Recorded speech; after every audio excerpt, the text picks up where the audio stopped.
I'd like a little bit of kickback from that, or to have music that is so individual that you cannot listen to that and think of anything but Clutch with Keon Rose. Instead, now you can listen to that, think of Clutch with Keon Rose and pizza. So there's that. You're listening to Hot 1240 Hot News Talk Radio. If you're listening on the radio, I have a few other places that you can check us out. Make sure to check us out on our website, hotnewstalkradio.com, noogaradio.com as well. And on our Facebook page, hit the little radio plug-in button, and you can listen to the radio live from Facebook. We're the only station that does that, to my knowledge. So we have that going for us, which is fantastic. Also, another thing, make sure to check us out on the TuneIn Radio app. Again, that's the TuneIn Radio app, free in your favorite app store. Simply search Hot News Talk Radio in the app, give us a favorite, and press play. You'll have Hot News Talk Radio everywhere you go. So I want to talk about a couple of things today. One, there was a great blog post on SEC Country about Josh Dobbs and how Josh Dobbs is better than you think that he is. Now, clearly, after beating Florida, Josh Dobbs, he's going to get some people onto the hype train.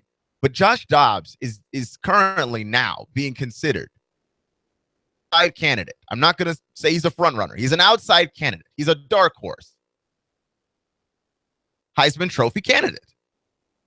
And at first I thought about it, and I was like, that's pretty ridiculous. But the more that I thought about it, the more that I was thinking, you know what? This isn't ridiculous at all.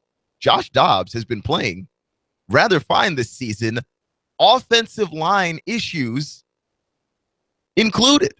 The fact that he threw 3 touchdowns in the second half of that game against Florida while taking big shots, tremendous shots. And we played the audio on Monday, right? Josh Dobbs took a shot after every touchdown pass. He hung tough in the pocket, delivered the strike, and then took the hit. And I don't know if there's another guy that plays quarterback that's being considered a Heisman Trophy winning candidate that has had the offensive line issues that Josh Dobbs has had. And it's interesting to me that he's not getting more praise for how he's played. And we've done the numbers before, right? Like anytime Josh Dobbs actually has time in the pocket to throw, he looks like one of the better quarterbacks in college football. Forget the SEC. He looks like one of the better quarterbacks in the game when he has time to throw. His problem has been that he has not very often had time to throw. And what I liked about the blog post from SEC Country was that they compare Josh Dobbs and his stats to the Heisman Trophy candidate front runners. And you know what? His numbers are comparable. Like, he's right up there. He's right up there, and he's got one thing that the other guys don't have. But we'll get into that also. I want to talk a little bit more about the upcoming matchup with Georgia. We'll get into that. And I didn't get into any NFL talk so far this week, so I want to talk a little bit more about the Falcons and the Saints on Monday Night Football, what it means that the Falcons have started off 3-0, and that the Saints started off 0-3, which I don't know if you saw that coming, but the Saints have a lot of holes on that team that they have not revamped in ages. And I'm not going to lie, it looks like Sean Payton's kind of riding on that last Super Bowl. They need to fix and rework that entire team, especially that defense. It is horrible. Like, Tevin Coleman and Devontae Freeman just went off in that game on the ground. And it just looked like everybody was like, you know what, if we stop Julio, it'll be fine. Yeah, they stopped Julio. And then everybody else beat them. That's not how that game plan's supposed to go. Like, you feel like you've got a chance if you're New Orleans, if you slow down Julio Jones and then let the other guys beat you. But what happens is if you slow down Julio Jones and Tevin Coleman is beating you and Devontae Freeman is beating you and Mohamed Sanu is beating you, you have a problem. You have a really big problem. So we're going to get into all of those things very, very shortly, as well as the worst sound over the course of the weekend that I want to take to the court of public opinion and put it on trial. But going back to Tennessee, going back to Josh Dobbs is an interesting case because he doesn't get quite the credit that other people in the country get. And I think he gets sometimes even less credit from Vols fans. He gets less credit here than he does anywhere else. I think that otherwise, Josh Dobbs is considered a very respectable, at least, but really good college football quarterback. And yet, if you listen to Tennessee talk radio, if you listen to fans talk about Josh Dobbs, they're just not sure about the guy. I mean, you're more sure about him now after Florida, but Tennessee fans overall are still acting like the jury's out on Josh Dobbs, or Josh Dobbs, he's not going to throw the ball down the field. This is what he's capable of. I've heard the phrase for Josh Dobbs basically thrown out. He is what he is at this point. That's the phrase that you hear all the time with Josh Dobbs. He is what he is. And I think that he could be more than that. I think that Josh Dobbs can be a guy that can toss you a few touchdowns a game. He hasn't consistently been that guy, but the more Tennessee football that I watch, when I go back and look over the games, it becomes apparent that the offensive line is a turnstile. You've got a few turnstiles, and against Florida, you had a few turnstiles and then Chance Hall coming back. And it's obvious when Tennessee tries to move the ball up the field that these deep routes that they want to develop aren't having the time that they need to develop. They just aren't. Is Josh Dobbs the most accurate quarterback? No.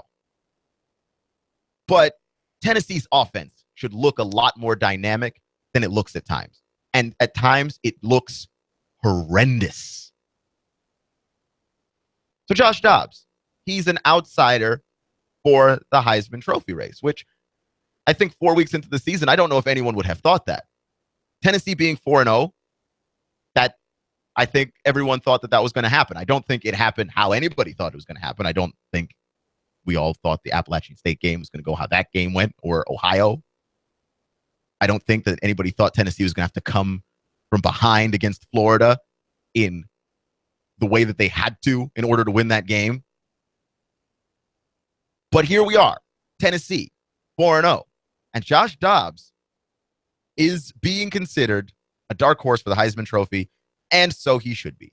This is Josh Dobbs' numbers versus the ESPN quarterback candidate. I'm going to try and keep it digestible, right? Because numbers can just be absolutely ridiculous and tedious. And then when you're on radio, I don't have a nice fancy graphic to show you. So numbers can be even more so hard to hear, hard to pay attention to. But try and follow if you can. Louisville, Lamar Jackson had that monster game against Florida State, mopped the floor with Marshall the next week, which, expected. Lamar Jackson is probably your leading Heisman Trophy candidate at this point. 1,330 yards passing, 1,330 yards passing, 13 touchdowns, 3 INTs, 58% completion, right? Plus the 526 yards rushing and 12 rushing touchdowns. JT Barrett from Ohio State, 650 yards passing, 10 touchdowns, 1 pick, 67% completion, and then 3 touchdowns on the ground. Greg Ward Jr. from Houston, 936 yards passing, 5 touchdowns, 2 picks, 65.7% completion, and then 3 touchdowns on the ground. So Josh Dobbs, his numbers are 805 yards passing, 10 touchdowns through the air, 5 picks, 57% completion, 4 touchdowns on the ground, which means that he has more touchdowns rushing and passing than Greg Ward Jr. from Houston, who's considered higher. He has less passing yards, and his percentage is worse, but his percentage is right around where Lamar Jackson is from Louisville. Lamar Jackson does have those video game-esque 13 touchdowns passing, 12 rushing. Okay? That is bizarre and ridiculous by any particular standard, but he hasn't thrown for many more yards than Josh Dobbs, 1,300 to 800. And the completion percentage is right around comparable. And the same thing goes for JT Barrett. Josh Dobbs has thrown more and rushed more for yardage than JT Barrett. He's thrown as many touchdowns. He's rushed for one more, and he's averaging more yards a carry. Josh Dobbs is, by every metric, he shouldn't just be an outsider. Statistically, he's on a team that's 4-0, and he is every bit as good as at least JT Barrett and Greg Ward Jr., statistically. Josh Dobbs is being sold short. Now, it makes sense when you look at the way that those games played out that Tennessee was in. Would be selling out Josh Dobbs short, but people locally selling out Josh Dobbs short, really, really, I find that bizarre. I truly find that bizarre. That he's not getting the same attention and same love from around here, people who watch him all the time. And I wonder why that is. And I was stopping to think about why that is. And I know exactly why that is. And by the way, I teased it and I almost missed it. The one thing that Josh Dobbs has that none of these guys has is a tougher schedule. The schedule strength of Louisville, they're ranked 65th. Ohio State is ranked 52nd. Houston is ranked 97th because Houston, they had their big game early in the season and they're not playing anybody else for the longest time. Even Clemson's ranked 27th. Tennessee's ranked 19th in strength of schedule. Josh Dobbs has put up the numbers that he's put up, putting him in the mix with all the Heisman candidates. He's just considered a dark horse, and he's done it on Tennessee's more difficult schedule so far. He's playing Florida. It is playing a highly ranked team. That'll put you up there. Now, what Lamar Jackson did to Florida State, that rearranges some things, right? Like, I understand that. But that being said, Tennessee's strength of schedule is more difficult than both Ohio State and Houston. Wouldn't you have Josh Dobbs right up there with JT Barrett? And wouldn't that then remove him from being a dark horse? Shouldn't he just be another Heisman Trophy candidate? Because, he's got the numbers. The numbers are there to prove it. And you can talk about how ugly those wins were. The wins are wins. The wins are there. We're not talking about 2-2 Josh Dobbs. We're not talking about 1-3 Josh Dobbs. We're not even talking about 3-1. We're talking about 4-0 with numbers that are comparable to everybody else's. He should be in the equation. Period. And he's going to go up against number 12, Georgia. It's going to be the first road game for Tennessee that's really going to test them. Rivalry game. You got some bad blood going both ways.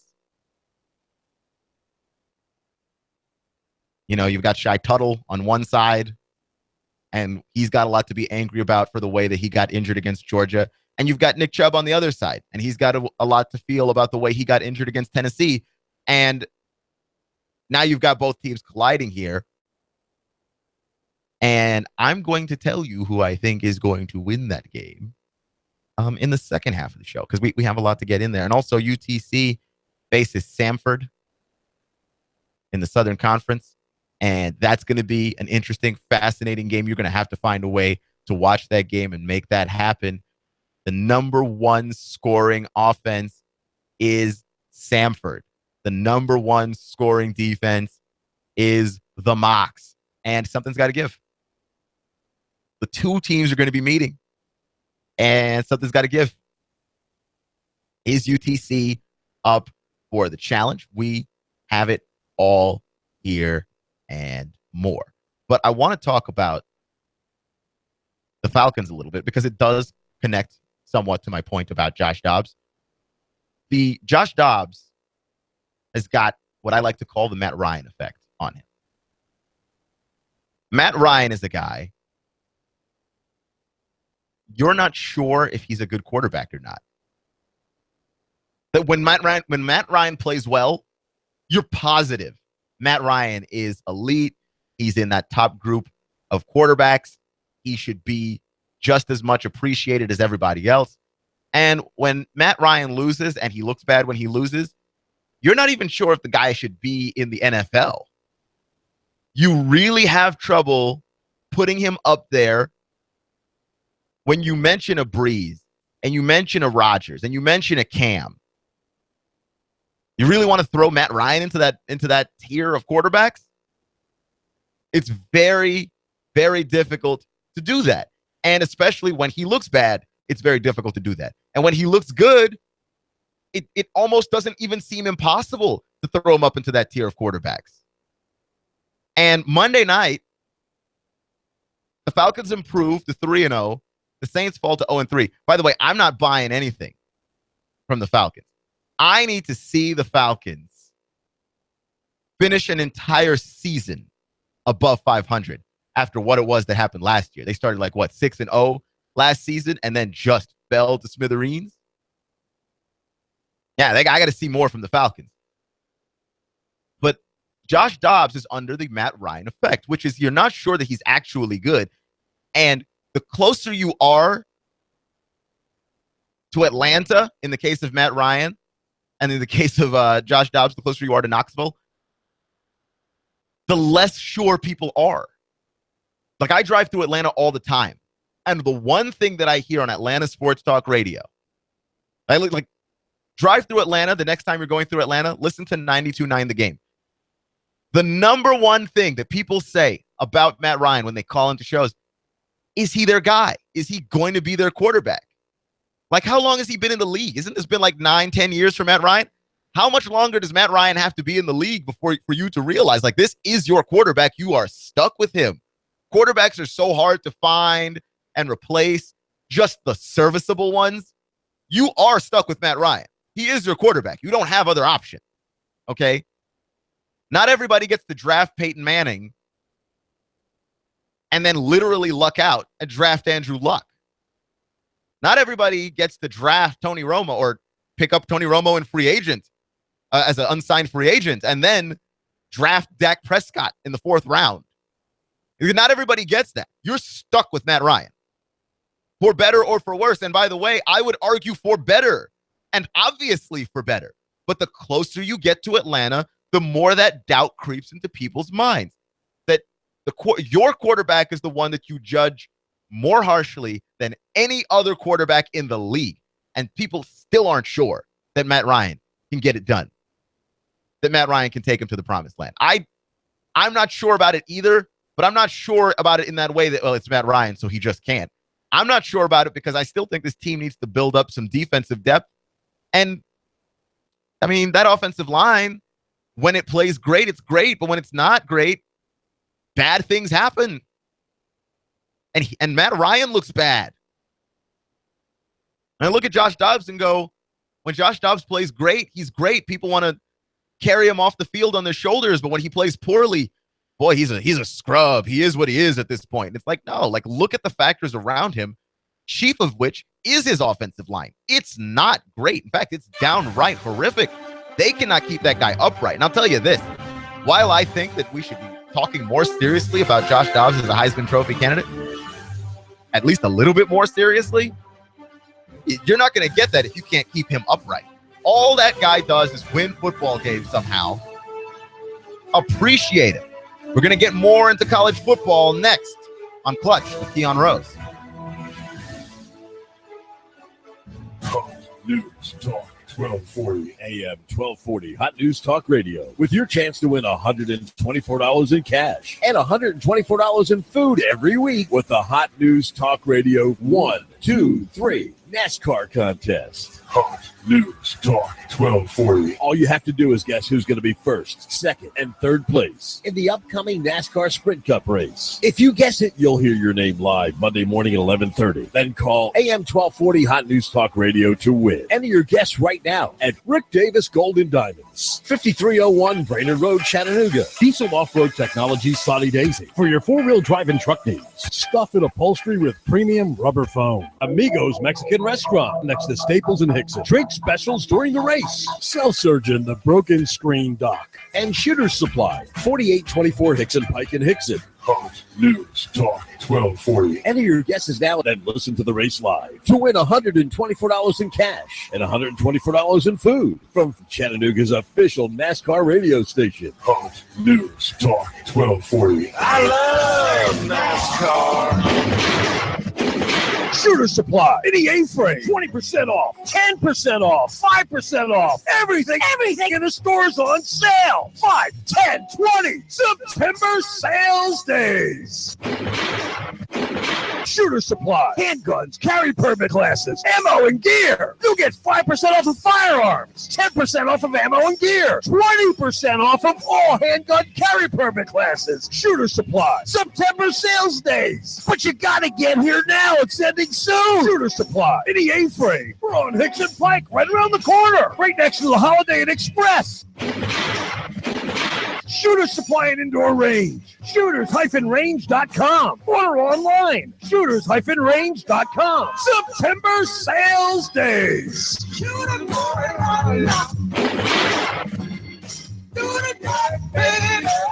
Hi, this is Mike at Wholesale Liquidation, Highway 58, next to Taco Bell, featuring over 6,000 square feet of unique and everyday wholesale items, discounted at, get this, 50 to 75% off of retail, from new and pre-owned tools to chainsaws and auto accessories. Wholesale Liquidation, Highway 58, next to Taco Bell. You want more business. You want to increase your bottom line. You want to spend less on advertising, imaging your business, and general expenses. You need Trade Bank. Trade Bank of Chattanooga. Trade Bank. Call now to get access to nearly 400 local businesses. Trade Bank. Call 877-2202. 877-2202. Trade Bank.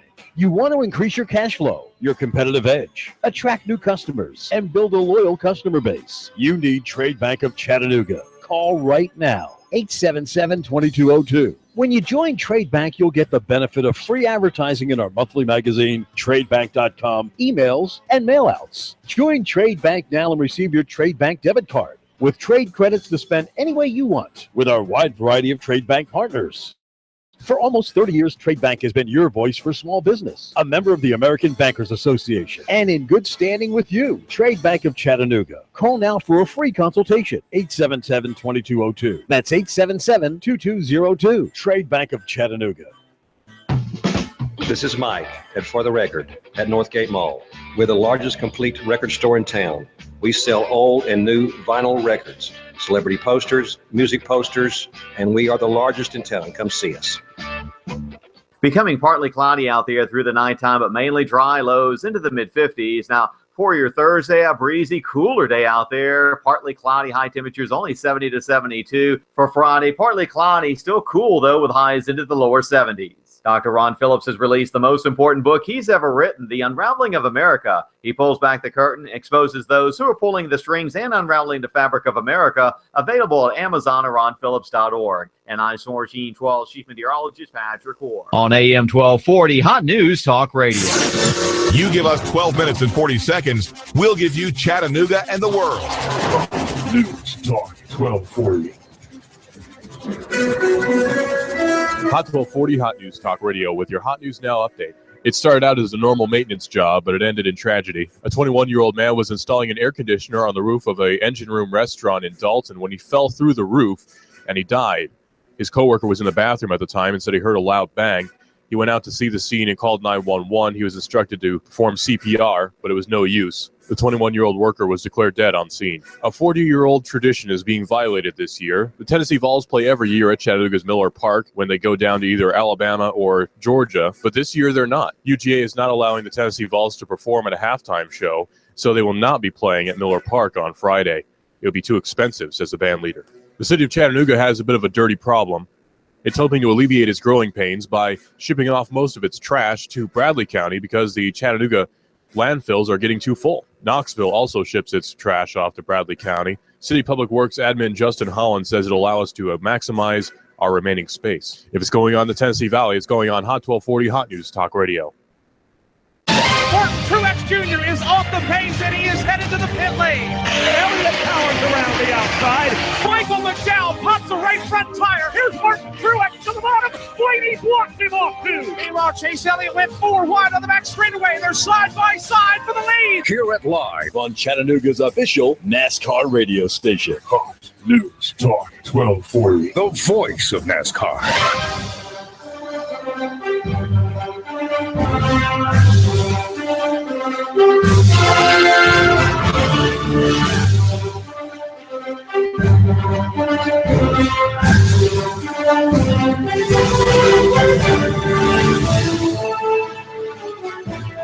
So if you haven't seen or heard,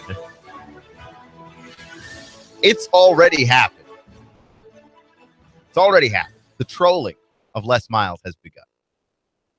Les Miles, who basically woke up Saturday as the head coach of LSU, won, then lost a football game to Auburn, and then woke up Sunday morning, no longer the football coach at LSU.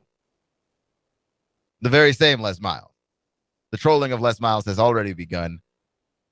An Alabama realtor has made a billboard trolling Les. Looking for a new home. Call Tyler Bigby, realtor. And it has a picture of Les Miles' face on it, because Les Miles could possibly be looking for a new home. He could. I don't see why. I mean, if you're Les Miles, is like, think about it. Is coaching really worth the headache?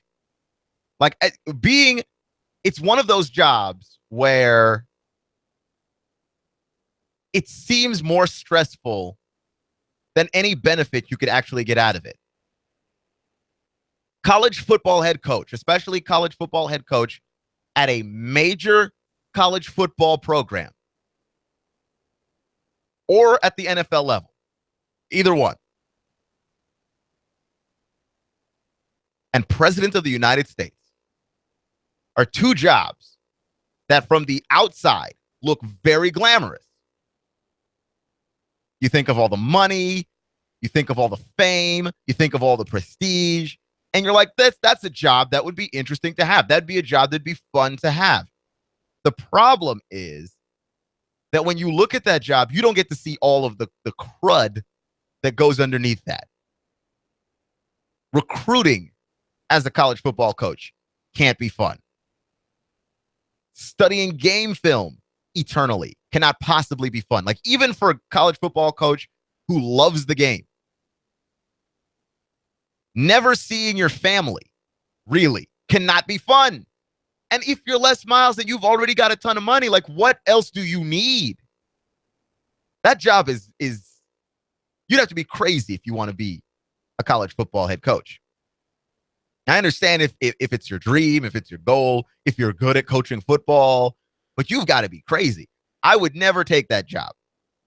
I mean, not that I can, like, not that anybody's offering me. I would rather have the other job, the job where you start to coach college football and then they buy out your contract. The golden parachute job that comes after that, where people pay you not to coach football. That's the job I want, because you collect all the same amount of money and you have absolutely none of the stress. That's the job that I want. Les Miles is about to have that job, and I think he should stay there. Why on earth would you ever want to be a head coach again? For the last 3 to 4 years of Les Miles' existence at LSU, what did we do to Les Miles? We didn't do anything to that man but give him grief about how his offense didn't score enough, about how he couldn't beat Alabama, about how it's been a long time since he's been to a national title, about how the last time he went to a national title, it sure seems like he was there with Saban's guys. Grief. We didn't do anything to Nick Saban or to Les Miles, but to give that man more grief again and again and again. Why would you want to be a college football head coach? Tell me. Like, Mark Richt jumped from Georgia to Miami, and while I'm happy for him and I'm glad he's coaching football again and he's coaching a very good football team and he looks good as a coach again, all that happened for Mark Richt's entire time at Georgia was you just get us 10 wins a year. You don't get us to a national title. You don't get us to participate in competing for a natty. You just get us 10 wins a game. We go to a pretty nice bowl game, and then we're done. And you hear that year after year. Georgia fans are mostly okay with you, but they just don't like that it's just 10 wins. They want a national title. And you're Les Miles. You're not even getting to 10 some years. Meanwhile, by the way, in other states, on other college football teams, people are crawling all over themselves, killing each other to get 10 wins. Like, if you are a fan of Rutgers football and you told the fans of Rutgers football for the next 10 years,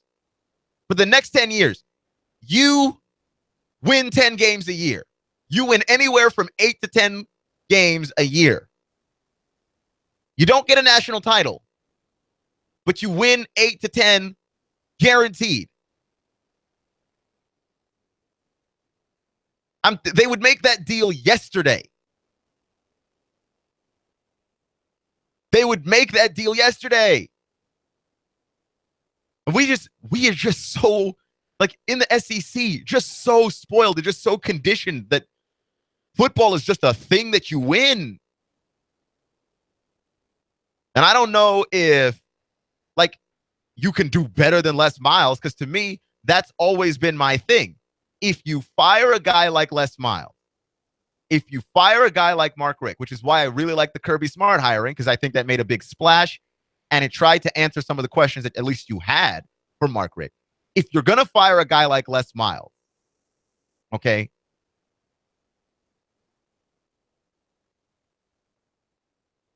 you better replace him with somebody with weight. You had better replace him with somebody big. Because the guy was getting you 8 to 9 wins a year, guaranteed. And you don't know this. Like, I grew up in Maryland, watching Maryland football. You weren't guaranteed 9 to 10 wins a year, especially not just based on your coach. What? Like, if you had a great recruiting class, you might get there, and you knew as soon as that class graduated, you were falling back to earth. Mark Richt gave you 10 years of 10 wins. Les Miles has been giving you 8 to 9 wins for years. The last thing you want to see and or hear is about how your team is going backwards because you couldn't find anybody better than Les Miles. And I'm not saying that there aren't guys out there. You can definitely find them. I'm saying you had better not mess up. I mean, it'd be weird, right? Like, you push for Les Miles to be fired for being ineffective, and then you are ineffective in finding the guy who replaces him. That would be very strange. It seems absolutely bizarre to me. And that's the number one reason why I could never be a college football coach. Like, at least if you're a president, like, you'd have to do something pretty awful for people to consider the possibility of impeaching you. Like, even just being generally ineffective in the eyes of most people isn't enough to get a president impeached. People don't just fire you in the middle of your job. You wake up one day the president, and then during the time that's supposed to be your presidency, you wake up the next day no longer the president. That job's still super stressful, though. I'd never do it. But college football coach of LSU? Why would you do that on purpose? Like even Alabama, like Nick Saban, if Nick Saban had back-to-back seasons where Alabama just won 6 games, we'd start talking about, is it time for Alabama to move on from Nick Saban? We would have that conversation. That's how important winning college football games are. And that is the most stressful thing on earth. Why would you ever want that for your life? Didn't Urban Meyer almost die? Like his blood pressure was just so high from all of the stress of coaching football. I mean, he got super ill from it. Why? Because it's a stressful job. Why would you want to coach college football when you can take the money for coaching college football without having to coach football? Like, I understand your love for the game. Like, I have a love for the game too. I just watch it on TV. If you could just pay me to just watch games on TV, I would do that in a heartbeat. I'm like that Rutgers team that you offered 10 wins to. I would have done it yesterday. I want one of those golden parachute jobs. I'm not saying I'm lazy. I'm just saying that that's a nice gig if you can get it. If you can beat Charlie Weiss. And Les Miles is not even that. Les Miles has had some great seasons with LSU. Had some great seasons with him. You're not even that. I'm saying if you're Les Miles, you have every incentive to just hang around and take it easy. You're listening to Hot 1240, Hot News Talk Radio, Clutch with Keon Rose. Thank you for joining me today, making me just a small part of your day. You know that I appreciate you. Make sure to check us out on Facebook, Twitter, and YouTube, the social media sites. Hot News Talk Radio is everywhere. We have you covered. We are the best in local Chattanooga weather, sports, news, and traffic. That is us. We have you covered on all of those platforms. And by the way, make sure to check us out on our website, Chattanooga, Noogaradio.com and HotNewsTalkRadio.com, Chattanooga's best and home for the best in talk radio. And by the way, if you head over to Noogaradio.com, you do not have to start anything to stream us online. You go to the website and it starts playing for you automatically. Like we're doing you a favor or something. And check us out in the TuneIn Radio app. Again, that's the TuneIn Radio app. Free on your mobile device in whatever app store you use. Simply search Hot News Talk Radio in the app. Give us a favorite. It'll play. And you'll have Hot News Talk Radio everywhere you go. That is Hot News Talk Radio and the TuneIn Radio app. Listen like you mean it. So I want to get into UTC versus Samford coming up this weekend because it is an interesting battle. And anytime you have these absolutes, those are the best games. Those are the games that have the most hype and the most anticipation. Whenever you have the number one offense versus the number one defense or the best running backs in the league or something like that, and you have in the Southern Conference the number one scoring offense in Samford, and Samford puts up a lot of points. Very heavily favored in the coaches poll at the beginning of the season against the Mocs, and the Mocs are the best scoring defense in the nation, not the Southern Conference, in the nation. That defense puts points on the board, and I don't know if you saw the smackdown that happened to Presbyterian in week 2 of the season, I believe. But the defense seemed to be on the field longer than the offense was. Like the defense was just getting tired because the offense would score so fast. And then, of course, if your defense is scoring too, defense still has to come back out on the field. Like it just felt like those guys were just out there forever and they were scoring points.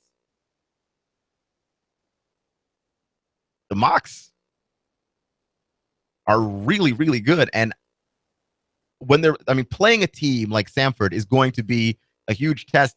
Would be a huge test for anybody because of the way that Samford scores is. It reminds me of the air raid offense almost. Like they just chuck it a lot. And UTC versus Samford last year, that was a good game, but this game has the potential to be even better. I think very, very highly of the Mocs defense. They fly all over the field. They are basically everywhere, and they are just a brilliant bunch of guys. And this game, I believe, is going to be on ESPN3.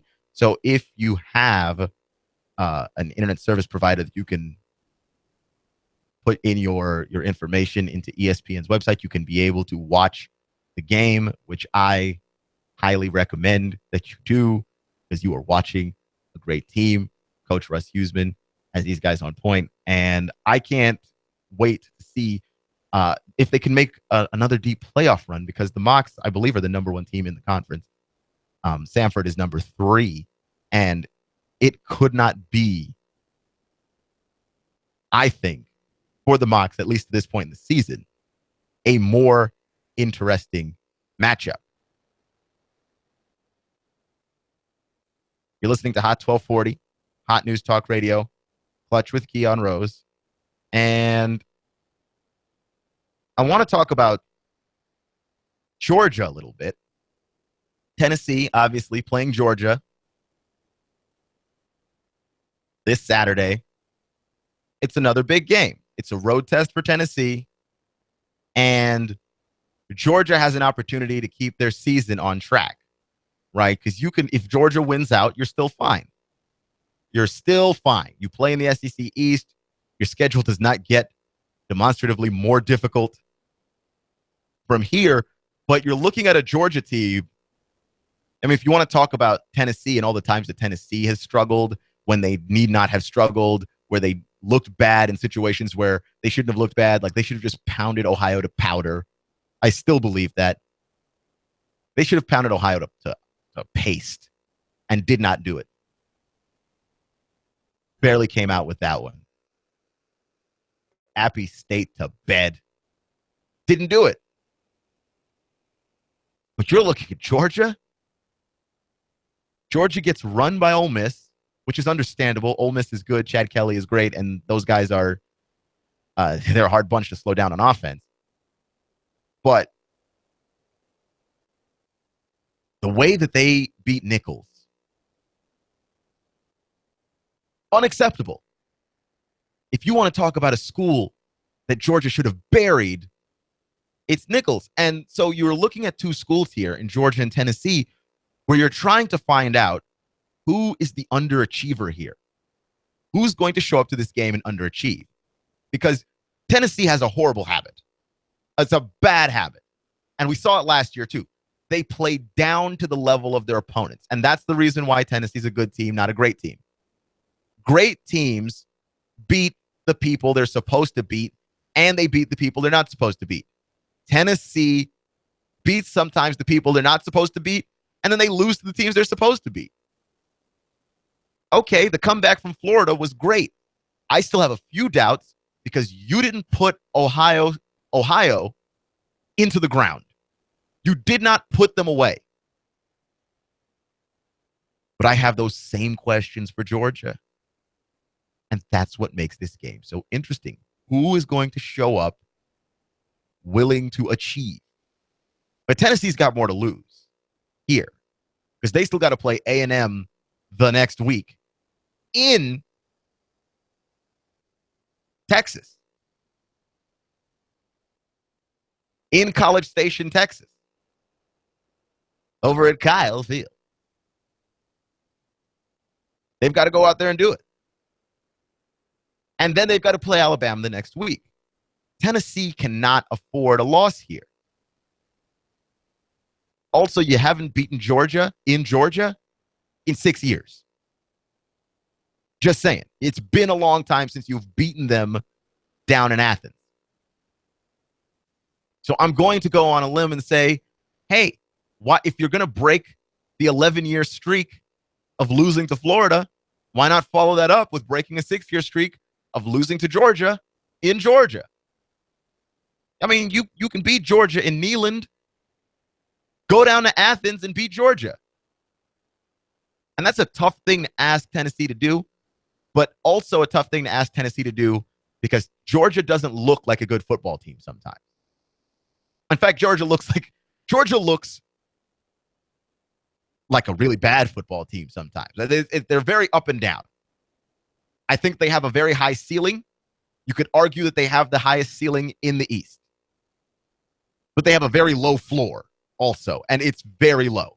And the thing that bothers me the most with Georgia and how it is that they play and come to some of these wins this season is, you drop Jacob Eason into the lineup. And I don't think that there was any misgivings. I don't think anybody was under any of the delusions that he would just be ready to go right away. But it is kind of crazy that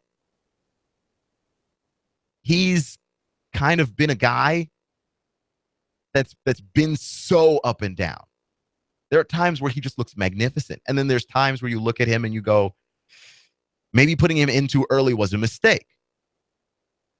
I think there's a little bit of a risk there where you put freshman quarterbacks in, and even though the guy is considered to be, one of the best prospects that you've ever seen in years and all of that, you can kind of ruin the guy by rushing him into things that he's not seen before. The game does not run at this speed for him. He's a year removed from high school. The game just does not move at this speed for him. And, there's a little bit of a danger in that, especially when you look at what Tennessee's got going on the other side there. Like, Derek Barnett is a scary, scary person that you're going to sit there and put freshman Jacob Eason on the other side of. You thought Nichols looked bad. And if Nick Chubb's not ready to go, it's going to be a hard game. It's going to be a hard game. Could possibly be also getting Sony Michel back. But again, coming back from injuries, how effective can guys be? The offense relies very heavily on Nick Chubb, as it should. Nick Chubb is, you could argue talent-wise, top 3 running back in the nation. I'm going to still give it to Fournette, even though LSU's offense doesn't, at least as of Les Miles being there, didn't offer or afford him the opportunity to really showcase what he's about this season. But that all being said, Nick Chubb is a guy that Georgia relies on a lot to move the ball when he's not playing well or not able to play because he's still coming back from a horrific injury, which, by the way, he's only 1 year removed from, not even a full year removed from. How can you power this offense against a Tennessee front 7 that's pretty scary? And that front 4 is dangerous. And you're going to throw Nick Chubb out there, maybe, and Jacob Eason out there, and expect things to go well, especially when we saw what Georgia can, how badly Georgia can underachieve when they don't have Chubb going well. But Tennessee's problem is Tennessee going to show up and play down to what they think Georgia's going to be? This is Tennessee's chance to take the next step, right?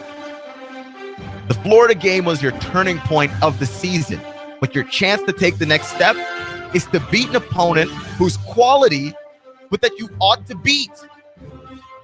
And you will have to do it on the road, but you still ought to beat them. This is Clutch with Keon Rose on Hot 1240 Hot News Talk Radio. Remember, it's not how you start, it's how you finish. Stay clutch. I'll see you in 24 hours, but stick around. Alex Jones is next. You give us 12 minutes and 40 seconds, we'll give you Chattanooga and the world.